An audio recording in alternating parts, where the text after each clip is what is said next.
The metal beast trembles. Germany, March 1945. A Panzer IV V-70 idles in a mud-choked assembly area near the Oder River. Inside, Unteroffizier Klaus Hoffmann grips the steering levers. The front suspension groans under impossible weight. He's driven Panzer IVs for 2 years. This is different. The gun barrel, 7.5 meters of hardened steel, stretches forward like an accusing finger.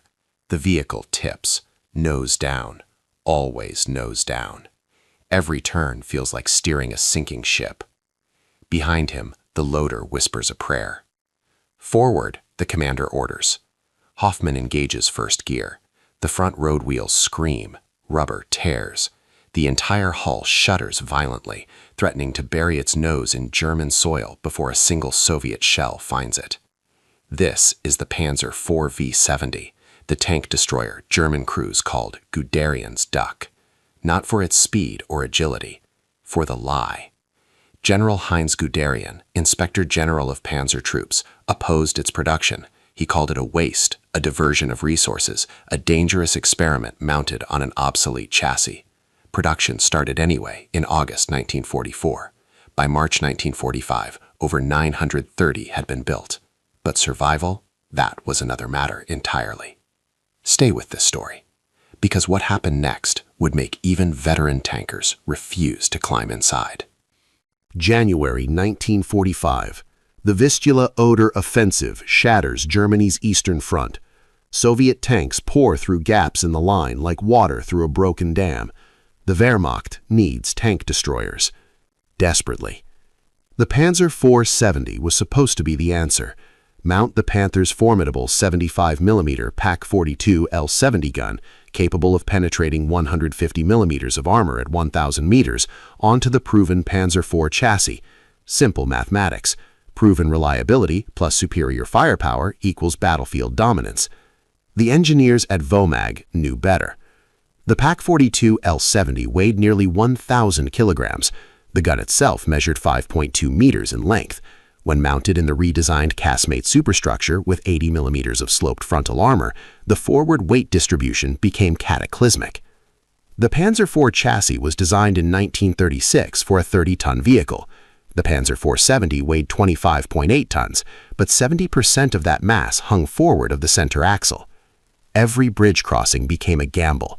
Every slope threatened to flip the destroyer onto its face. Franz Kosar warned Hitler's armaments minister Albert Speer in November 1944. The front suspension cannot sustain combat operations. His memo was ignored. Monthly production quotas demanded 100 units. By February 1945, that target had never been met. Not because of Allied bombing, because the vehicles kept breaking before they reached the front. The real question wasn't whether the Panzer IV-70 could kill Soviet tanks. It was whether it would kill its own crew first. Nibelungenwerk Factory, Austria, September 1944. Lead engineer Otto Wegmann stares at the prototype. The vehicle sits at a 10-degree forward angle even on level ground. This shouldn't be possible. He checks the technical drawings again. The 75mm gun and its mount, 1,247 kilograms. The mantlet and armor shield, 823 kilograms. The superstructure front plate alone, 1,100 kilograms. Every component pushing the center of gravity 40 centimeters forward of the design limit. The first test drive confirms his nightmare. Test driver Hermann Kohl engages the transmission. The Maybach HL-120 TRM engine, designed for the balanced Panzer IV, strains immediately. Forward momentum transfers weight to the front suspension bogies. The rubber-rimmed road wheels compress to their limits. 20 meters into the test, the first wheel rim delaminates. Rubber peels away from steel like burning skin. The wheel locks. The entire vehicle lurches. Kohl fights the steering levers as the destroyer tries to veer left, dragged by the seized wheel. He barely brings it to a stop. 30 seconds of operation, Wegmann notes in his report. Front wheel failure. Recommends steel-tired wheels and suspension reinforcement before production. The recommendation reaches Berlin on September 18. Production authorization arrives September 20, with no changes. Begin immediate manufacturing, the order states. Combat needs supersedes engineering concerns. Wegmann's hands shake as he signs off on the first production batch. Somewhere, men will climb into these vehicles, men who trust that German engineering means survival. He knows what he's sending them into, a death trap wearing patriotic paint. Eastern Front, January 12, 1945. The 563rd Heavy Anti-Tank Battalion receives 24 Panzer IV 70s, fresh from the factory. The crews gather around their new vehicles with the wariness of men who've learned to distrust optimism. Feldwebel Ernst Weber circles his assigned destroyer, number 312. The front squats low, too low, like a predator preparing to pounce, or an animal too injured to stand. He climbs through the roof hatch. Inside, the fighting compartment is cramped but familiar, similar to a Stug 3. Then he tries to traverse the gun. 12 degrees. That's the total traverse, 6 degrees left, 6 right. Any target outside that narrow arc requires turning the entire 25-ton vehicle, in combat, under fire. Weber had commanded a Stug 3 for 18 months, 24 degrees of traverse. He'd cursed that limitation 100 times. Now he'd kill for it. Driver, forward, he orders. The engine roars. First gear engages. The destroyer lurches ahead. Immediately Weber feels it. The nose wants to bury itself in the earth. Every bump transfers through the hull like a shockwave. The front suspension compresses with audible grinding, metal on metal. This isn't normal. They advance 200 meters. A wheel explodes. Not from enemy fire, from the strain. Rubber shreds across frozen mud. The destroyer veers hard right. The driver fights the levers, but 25 tons of nose-heavy steel has its own plans. They hit a drainage ditch at 15 kilometers per hour. The impact throws Weber against the gun breech. Blood fills his mouth. The loader screams, his arm caught between the recoiling breech and the superstructure wall. First casualty of the 563rd's Panzer IV 70 deployment. Friendly terrain. Soviet tanks hadn't even arrived yet. Supreme Command, Zossen, Germany, December 1944. General Heinz Guderian reviews field reports from units equipped with the Panzer IV 70. The documents pile higher each week, all saying the same thing: unacceptable mechanical failure rates. Panzer Brigade 105. 18 Panzer IV 70s issued in August. By October, 11 require front suspension replacement. 3 have been abandoned due to irreparable steering damage.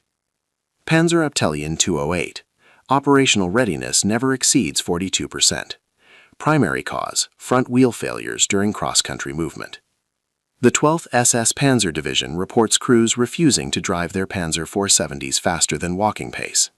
They've learned that any speed above 15 kilometers per hour on rough ground guarantees wheel failure within 30 minutes. Guderian sends a memo to Hitler. The Panzer IV 70 represents a strategic misallocation of resources. Production should cease immediately in favor of Jagdpanzer IV or continued Panzer IV production. Hitler's response arrives the next day. Production continues. The Pak 42 L-70 is essential to defeating enemy armor. What Hitler doesn't mention, production of the proper Jagdpanzer IV has already been disrupted. The Panzer IV 70 wasn't created to be better. It was created because the factories couldn't make anything else.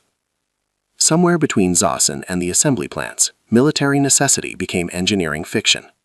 The men in Berlin drew lines on maps and calculated penetration values. The men in the field, the ones actually fighting, calculated survival odds. By March 1945, those odds had fallen below acceptable. Tank crews began developing sudden illnesses when assigned to Panzer IV 70s. Experienced commanders requested transfers. Veteran drivers claimed mechanical expertise prevented them from operating the specialized vehicle. The truth, they'd rather face a court-martial and die because their own tank suspension failed during retreat. When your vehicle becomes more dangerous than the enemy, survival demands creativity, even if it means refusing to serve.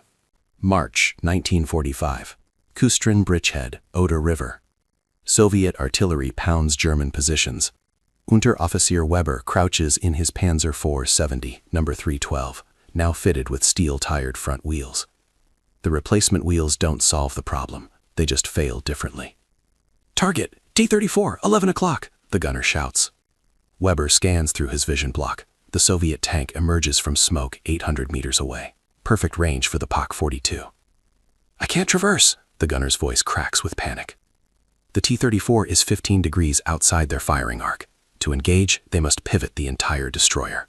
Weber orders the driver to turn. The steel-tired wheels bite frozen mud. The hull begins rotating. Then stops. The front left wheel has dug into soft ground beneath the frozen crust. The nose-heavy weight distribution drives it deeper with each second. The driver revs the engine. The rear wheels spin uselessly. No traction. All the weight is forward. The T-34's turret traverses. 12 degrees, 24 degrees, 36.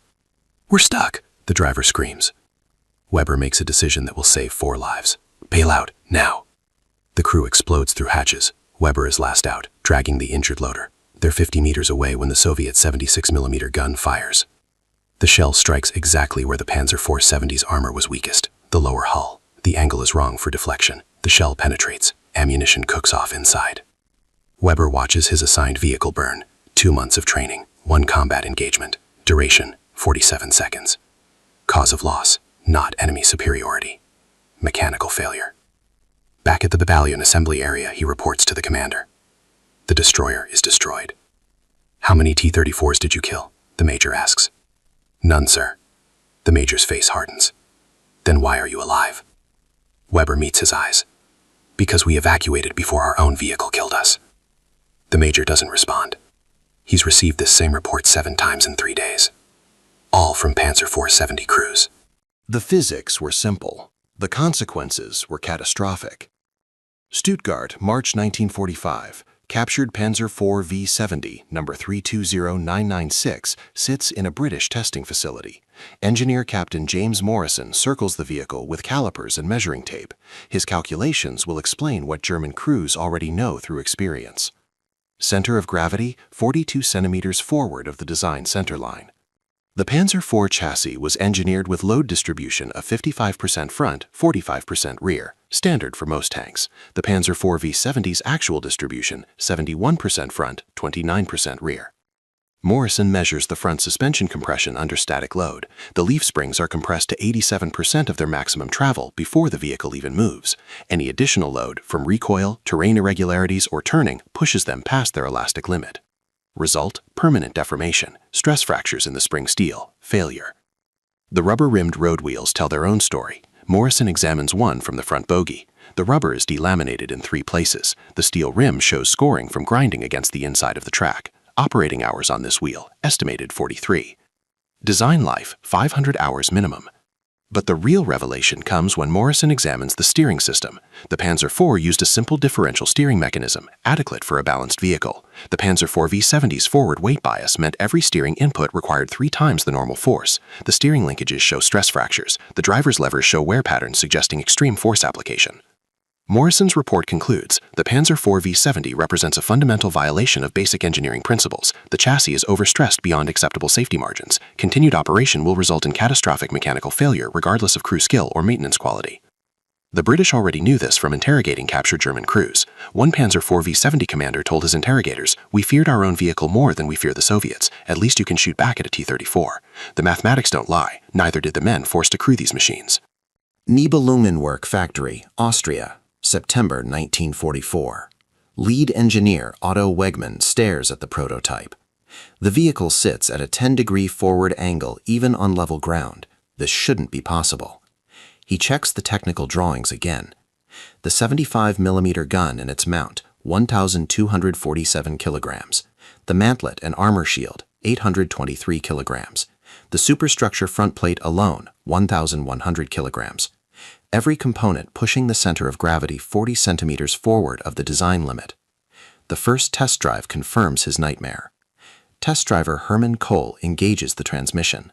The Maybach HL-120 TRM engine, designed for the balanced Panzer IV, strains immediately.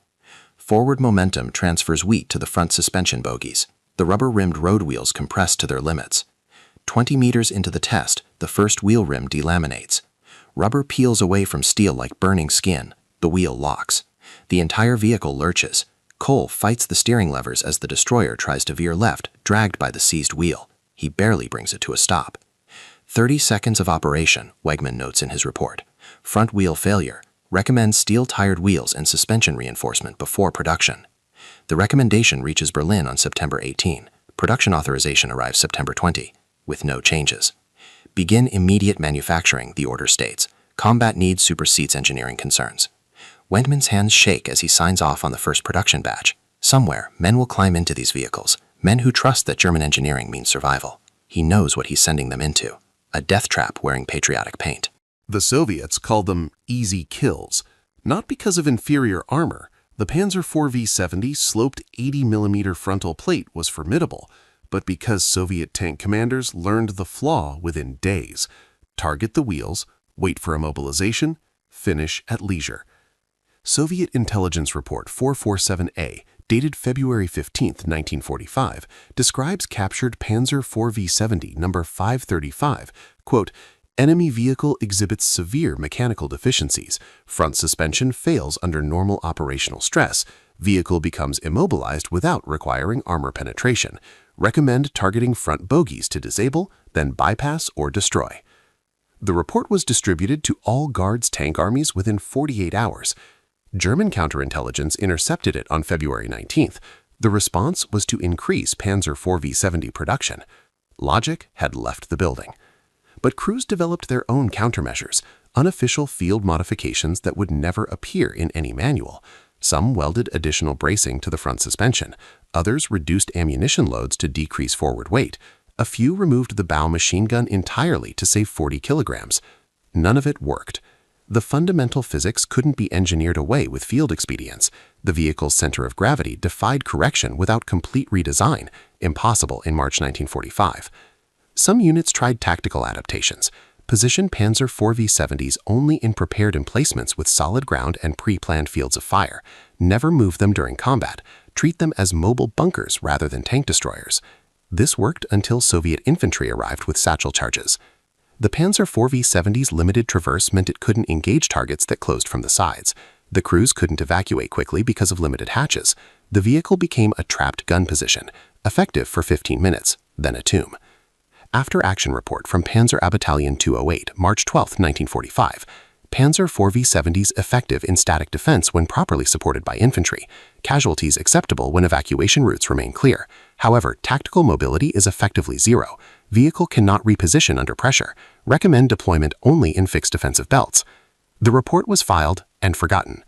By March 1945, Germany had no defensive belts, only collapsing fronts and desperate counterattacks. The Panzer IV V-70 was optimized for a war that no longer existed.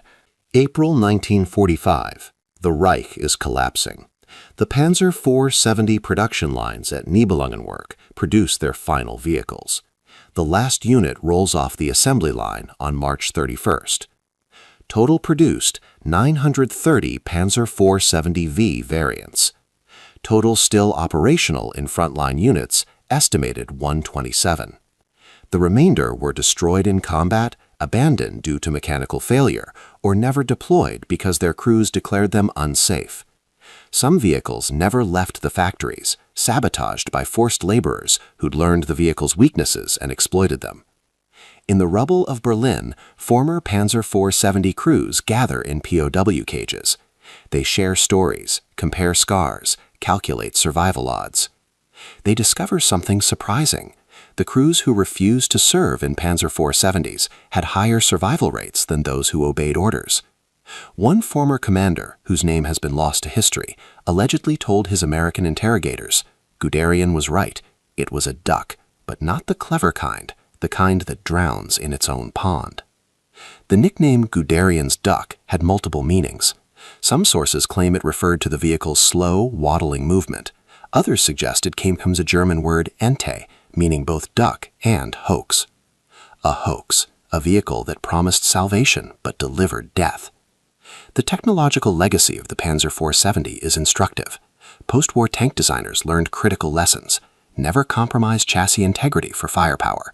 Never rush production without adequate testing. Never deploy vehicles with known critical flaws.